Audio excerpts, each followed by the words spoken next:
بسم اللہ الرحمن الرحیم۔ السلام علیکم ورحمۃ اللہ وبرکاتہ۔ قبر میں امرا اور غربا کے احوال۔ حضرت عمرو بن مسلم رضی اللہ عنہ کا بیان ہے کہ ایک گورکن یعنی قبر کی کھدائی کرنے والے نے اپنی زندگی کا واقعہ اس طرح بیان کیا کہ میں نے ایک مرتبہ 3 مردوں کے لیے لگاتار قبریں کھودی۔ میں 2 قبروں کو کھود کر تیسری قبر کھود رہا تھا کہ مجھے شدید گرمی محسوس ہوئی۔ میں نے قبر پر موٹا کپڑا ڈال دیا اور نیچے اس کے سایہ میں بیٹھ گیا۔ اس دوران میں نے یہ عجیب منظر دیکھا کہ 2 شخص شہابی گھوڑے پر سوار ہو کر آئے اور پہلی قبر پر کھڑے ہو کر ایک شخص نے دوسرے شخص سے کہا لکھ۔ دوسرے نے کہا کیا لکھوں؟ پہلے شخص نے کہا لکھ 1 فرسخ طول اور 1 فرسخ عرض۔ اس کے بعد دونوں شخص دوسری قبر کے پاس آئے اور ایک شخص نے دوسرے سے کہا لکھ۔ اس نے جواباً کہا کیا لکھوں؟ چنانچہ پہلے شخص نے کہا کہ لکھ مد بصر یعنی تا حد نگاہ۔ پھر دونوں تیسری قبر کے پاس آئے اور میں اسی کے اندر سایہ میں تھا۔ ایک نے دوسرے سے کہا لکھ۔ دوسرے نے کہا میں کیا لکھوں؟ اس پر پہلے شخص نے کہا لکھ شہادت کی انگلی اور انگوٹھے کے درمیان کا فاصلہ۔ اس منظر کو دیکھنے کے بعد میں بیٹھ کر تینوں جنازوں کا شدت سے انتظار کرنے لگا۔ چنانچہ ایک جنازہ آیا، اس کے ساتھ بہت کم آدمی تھے۔ میں نے پوچھا یہ کس کی میت ہے؟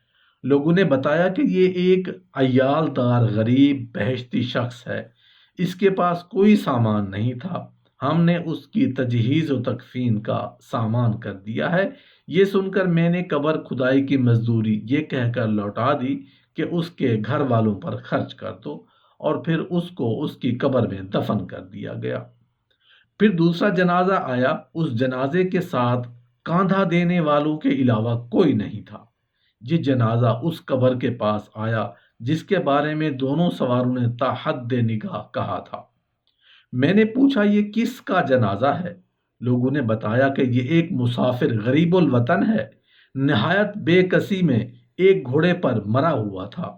چنانچہ میں نے اس کی قبر پر کوئی مزدوری نہیں لی اور پھر وہ دفن کر دیا گیا۔ پھر تیسرے جنازے کے لیے عشاء تک انتظار کیا۔ عشاء کے بعد ایک جنازہ آیا، میں نے پوچھا تو لوگوں نے بتایا کہ یہ مشہور اور سرمایہ دار خاندان کی با اثر عورت کا جنازہ ہے۔ اس کے جنازے میں لوگوں کی بڑی تعداد شریک تھی۔ یہ عورت اس تیسری قبر میں دفن کر دی گئی جس کے بارے میں دونوں سواروں نے کہا تھا کہ 2 انگلیوں کے درمیان اس کی قبر کی وسعت ہے۔ صحیح بخاری و مسلم شریف میں حضرت ابن عمر رضی اللہ عنہ نے نبی کریم صلی اللہ علیہ وآلہ وسلم کا فرمان بتایا، جب کوئی فوت ہو جاتا ہے تو صبح شام اسے اس کا ٹھکانہ دکھایا جاتا ہے، جنتی ہو تو جنت کا اور دوزخی ہو تو دوزخ کا۔ اسے کہا جاتا ہے یہ تمہارا ٹھکانہ ہے اور یہ سلسلہ حشر تک جاری رہے گا۔ حضرت ابن عمر رضی اللہ عنہ روایت کرتے ہیں کہ نبی کریم صلی اللہ علیہ وآلہ وسلم نے فرمایا، جو شخص بھی فوت ہوتا ہے اسے اس کا جنت یا دوزخ میں ٹھکانہ دکھایا جاتا ہے۔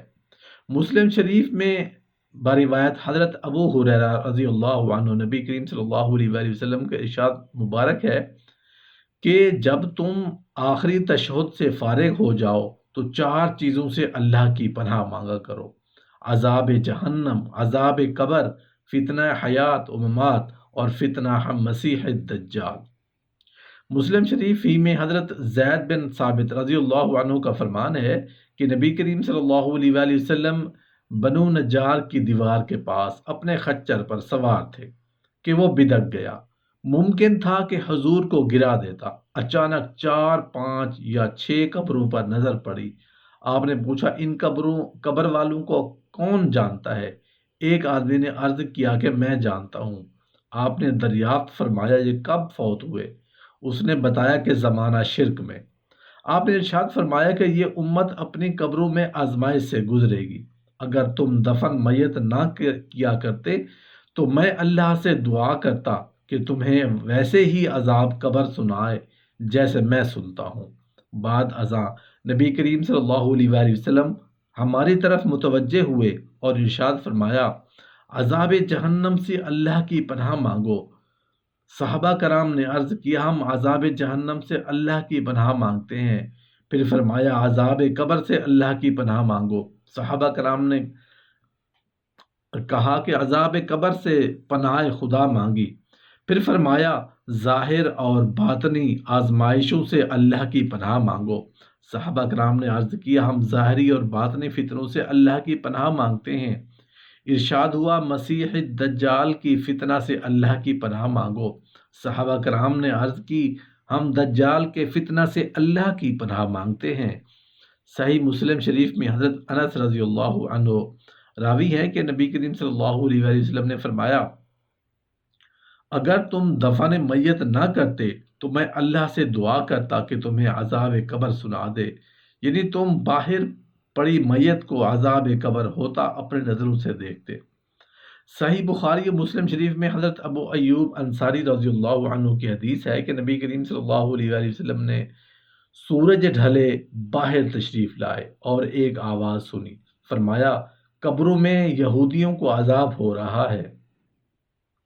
حضرت برا بن عازب رضی اللہ عنہ بتاتے ہیں کہ ہم نبی کریم صلی اللہ علیہ وآلہ وسلم کے ساتھ انصار کے ایک آدمی کے جنازے میں شریک ہوئے۔ ہم ایسی قبر کے پاس جا رکے جسے ابھی دفن نہیں کیا گیا تھا۔ سرکار دو عالم صلی اللہ علیہ وآلہ وسلم نے فرمایا، ہم بھی آپ کے گرد ایسے بیٹھ گئے جیسے ہمارے سروں پر پرندے ہوں، بالکل خاموشی سے۔ آپ کے دستے مبارک میں چھڑی تھی جسے زمین پر ٹھونک رہے تھے۔ سر انور اٹھا کر فرمایا، قبر سے اللہ کی پناہ مانگو، 2 یا 3 مرتبہ فرمایا۔ حضرت جابر بن عبداللہ رضی اللہ عنہ نے بتایا کہ نبی کریم صلی اللہ علیہ وآلہ وسلم بنی نجار کی کھجوروں کی طرف تشریف لے گئے اور ان کی چیخیں سنی۔ یہ لوگ دور جاہلیت میں مرے تھے، انہیں عذاب ہو رہا تھا۔ آپ گھبراہٹ کی صورت میں باہر تشریف لائے اور اپنے صحابہ سے فرمایا، عذاب قبر سے اللہ کی پناہ مانگو۔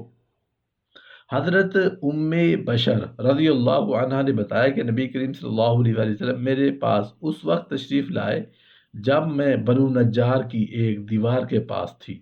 وہاں دور جاہلیت میں مرنے والوں کی قبریں تھیں۔ نبی کریم صلی اللہ علیہ وآلہ وسلم نے انہیں عذاب ہوتے ہوئے سنا اور یہ فرماتے ہوئے باہر تشریف لائے کہ عذاب قبر سے اللہ کی پناہ مانگو۔ میں نے عرض کی، یا رسول اللہ، یقیناً انہیں عذاب قبر ہو رہا ہے۔ فرمایا، ہاں، ایسا عذاب کہ جسے 4 پائے سن رہے ہیں۔